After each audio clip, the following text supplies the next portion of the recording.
All right, guys, so from time to time, I still see people asking, what is the dealer markup on the FL5s? Is the dealer markup even a thing? Well, let's get right into it and let's talk about it.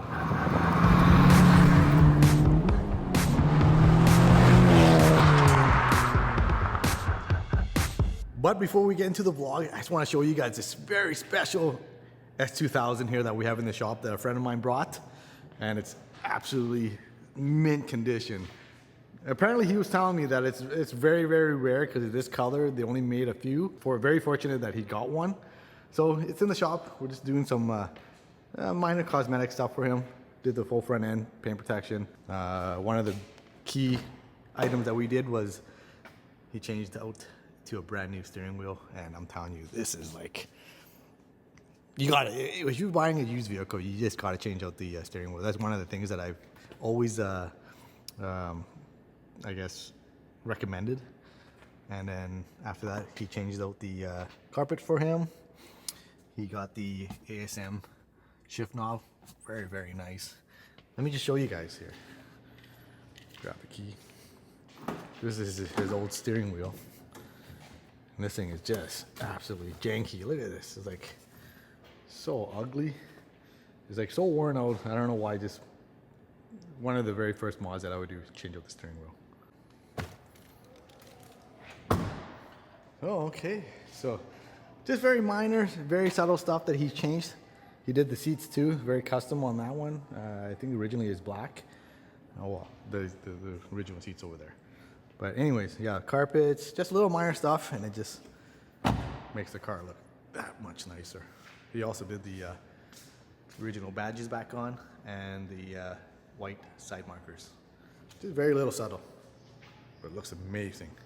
So there's one more other item that we're gonna do to this S2000 is we're gonna treat it with some windshield protection film. So he's gonna retain the original windshield. That's the main goal, and it's gonna protect it for a long time. Also, we're gonna do that to the FL5 here too. So we're gonna do that all today.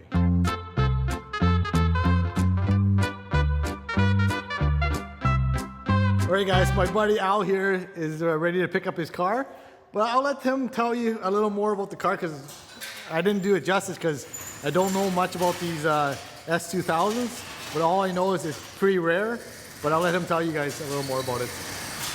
All right, Al, how's it going? He's a little camera shy, but I'll let you tell a little more about your car. So this is a 2009. It's the last year of production for the S2000. The color is quite rare. Only Canada got it for North America. It's a platinum pearl metallic. So you don't get these in the States? The US didn't get them, no. Oh, okay. Japan got them, and then some countries in Europe. That's the Type S, right? Correct, yeah. Correct, okay, okay. They also got it in the regular one, in the regular S2000 as well. But in Canada, only for North America, only Canada got the platinum pearl. Yeah. And from what my research, what I've been told, there's only 7 that were in Canada for that year. Pretty rare, right? Very rare. Pretty rare. Overall, they only sold, I think it was 22 S2000s for 2009. So the 09 in general is pretty rare. I think you got it at the right time because they're starting to climb up in popularity, and meaning price-wise is going to go skyrocket too, right? I think so, yeah. Right? Eventually, yeah. I mean, for me, I bought it. It's been my dream car since I was a kid. Yeah. And I've been searching for this color since 2015. Yeah, this is your second one, supposedly. Second one, yeah, second but one. Let me tell you guys, he pulled up in another one, just as rare. But let's go outside and I'll show you one more. All right, let's go outside with Al here. He literally just pulled up in one of these. What were you saying, Al? How many of these? So this one is 2006 AP2. I don't know where this guy finds them all. It's like, but anyway, let's continue. This one too, I've been searching for a long time. This color is called Moon Rock Metallic. Only 2006, and again, only in Canada, so the US didn't get them. A few countries in Europe did, and Japan did, but in terms of North America, just Canada. And from what I've done, for my research, I believe it's less than 10. I haven't got an exact number. So they're pretty rare. I've been searching again for this one for a long time. I saw one in Calgary years ago, and since then I've been in love with it. Yeah. And when I saw this one, I had to pull the trigger. We all know Al is like S2000 lover. I'm trying to convince him to get a CR because I think that's like the ultimate. The CR would be a nice addition. I think to complete the Canadian trifecta, I want an Imola orange. That was a 2007, I believe. Again, 1 year only, less than 10 made, and again, only in Canada. So this is 2 of the 3 for the Canadian trifecta. So we'll see what happens. Just imagine that. We have 2 out of the 3. This is insane. I don't know if the camera catches the color, but it is a lot. It's darker than the Silverstone, so it's a gray with a tint of purple. What a nice treat to have these in the shop right now, you guys. Absolutely just mint. How do you find these, eh? It's just insane.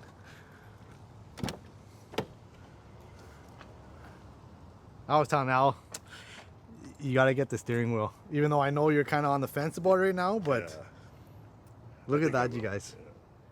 See how it's all nice and shiny and stuff? It's just not as... If you got the other one, I think it looked just as nice. All right, thanks, Al, for bringing by your cars. Of course, no. We're looking forward to working on this You one. do the best job with the PPF, so I always trust you. So. All right, thanks, guys. All right, guys, so we're just going to let the S2000 just chill for a bit, just let it settle down, let everything cure. Doing the windshield protection, if you live in Canada, it's like almost a must. It's not a need, it's not a luxury thing. It's just, you really need it. It's just, with all the road debris and the harsh winters that we have here, the windshield doesn't last very long and it gets all sandblasted and get all these chips and cracks. So we're gonna do that next to the FL5 here. The main vlog here is talking about dealership markups, and it's still a thing. You know, I see you guys posting online if they can get the cars for MSRP, and unfortunately, it's just not a thing. You can't get a hold of them. They're very, I think there's lots in the States, but in Canada, it's a very rare car to get. And once they land, they're either not spoken for because the dealership's markups are just way too expensive. This one in particular, when it was purchased, he paid $15,000 over MSRP. And what was in that 15 grand? Just paint protection film. It kind of bothers me a little bit when I hear that kind of stuff because, one, I do paint protection for a living. The quality of work, what he paid for, he didn't get. I'll show you what he got for 15 grand Canadian. Let's go. All right, so if the dealership's not going to get you on the paint protection as a markup, they're going to get you on like extended warranty, undercoating, some kind of sealant, some kind of coating inside. Most of the time, it's basically an extended warranty on some kind of like roadside assistant. That's where they make the most money. And on top of that, in our situation here, the $15,000 markup was on the paint protection. I thought he got tire warranty, windshield warranty, but none of that. He only got the paint protection was what they added on, which is insane. Nothing was done on the black, because what it is they did it in-house, meaning they did it themselves. Like they got the detail guy or some kind of, I don't know. It won't be a mechanic or anything like that did it. It's just some detail kid. So none of this was done. None of this. And then when the white is done, look at what they did to it. Look at that huge gap. I'm hoping it's focusing here. Okay. Not always, some people will say, oh, do a pre-cut kit. It's going, or bulk is better. This is bulk. And look at the horrendous cuts here, guys.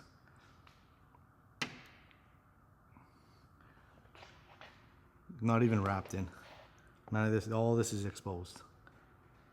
Okay, look at this. They didn't even wrap the fenders in. The most important part, what's the point of getting paint protection if all the vulnerable parts are not covered? How hard is it to actually extend it a little bit further here? And look at all this now. Unfortunately, he has to deal with all the chips now that he's driven on. Okay, look at this. They couldn't even get in there, so they just went in and cut it and just left it there. Okay, all this is exposed. Look at that. Here. Here. And look at this. Why would you not even wrap that in? None of this is done here.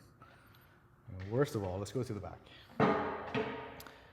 Peeling here, because they didn't wrap it in again. This is the most important part, because it was from your own tire. If you're being careful, not following anybody, but from these sticky tires, right from factory or even aftermarket ones like this one, it's going to be all chipped up from your own car. And look at this. This is not a hard, it's like, this is actually it's a pretty difficult car. It's not like the hardest car, but it's still hard. So I give them credit for that. But man, customer paid 15 grand for this, you guys. He tried claiming warranty or going back to talk to the dealership to see if they can do anything about it. They said, nope. This is what you saw in the showroom. You agreed to it. We're not doing anything about it so far. So kind of feel sad. Like, I can understand he paid 15 grand. Okay, you charge whatever you want to charge, but give him what he paid for, you guys. Shame on the dealership. Look at this. Can't even cut a circle. Didn't even wrap this in. None of this is done. Look at this. And they won't warranty it for him. All right, it's kind of frustrating because you just see this, they just gouge customers. Like, because he was afraid, the reason why he took the car, because he was afraid that they won't sell him the car. They'll always say, oh, we'll get you another one, but they're not gonna get you another one. You can't get a Type R anytime soon. And that's the reason why he agreed to take it, thinking that he's gonna bring it back to get warranty coverage. And that's not the case. So he did the right thing. He got something valuable instead of like an extended warranty, because extended warranty doesn't really, it's just a cash cow. If you're gonna get extended warranty, get it on like tires and rims, because with this car and with 19 inches, you will break a rim or you will bulge on the side when you hit a pothole for sure. So that's worth it in the end, because I've done it in my previous vehicles. We've claimed about 3 times, and it just paid for the extended warranty itself. Either that or get glass coverage. There's such a thing too. So yeah, so dealership markups is a thing, but shame on them. Let me know what you guys paid for your markup. There's going to be a few of you guys saying that you didn't pay over MSRP, which is correct, but you paid for extras somewhere down the line. You paid extra for something. They get around it by saying, yeah, we're going to give it to you for MSRP, but it's a dealer add-on. So let me know what you guys paid for and how much they marked up on you and what they marked up on you. Let me know in the comments below.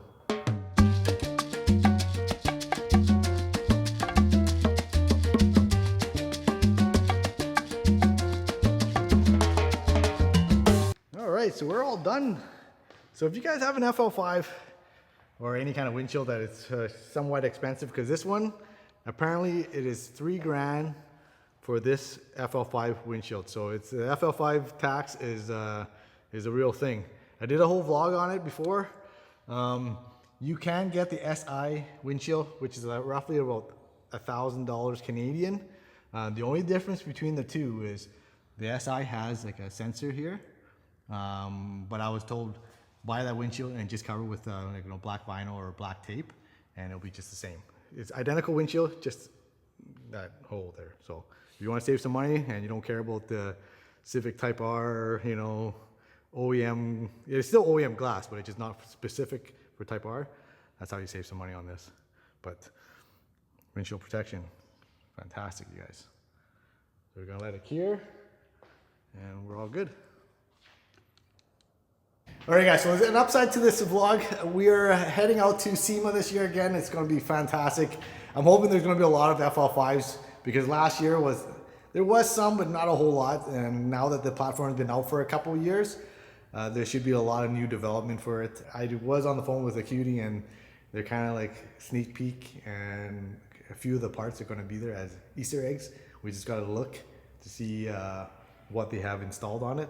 It's going to be the HRC booth, so I'm looking forward to that, because they kind of hinted to me that go look for it, and then we'll see what we can cover.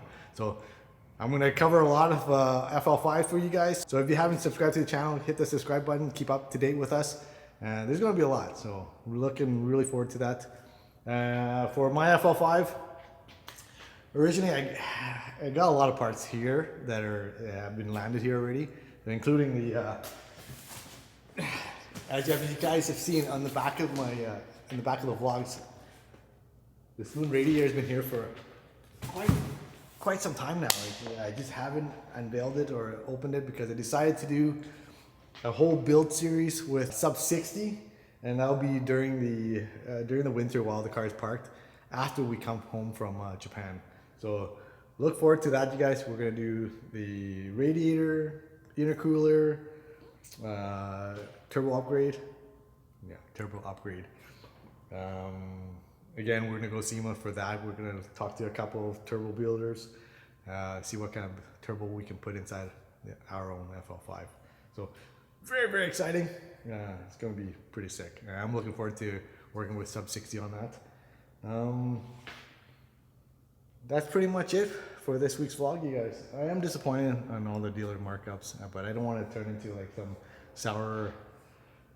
Yeah, it just because I know what to look for when it comes to PPF. A lot of customers don't, so they take advantage of that. So my advice is don't go through the dealership if you don't have to.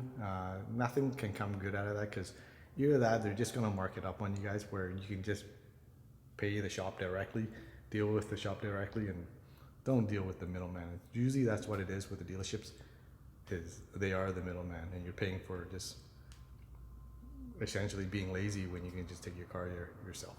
So I think that's it for this week. Hope you guys enjoyed the vlog. If you guys made it this far, smash the subscribe button and don't forget to hit the hype button. You can hit it up 3 times, hype the video up, pushes it up on the algorithm, helps me out, you guys. And that's it. See you guys in next week's vlog. See ya.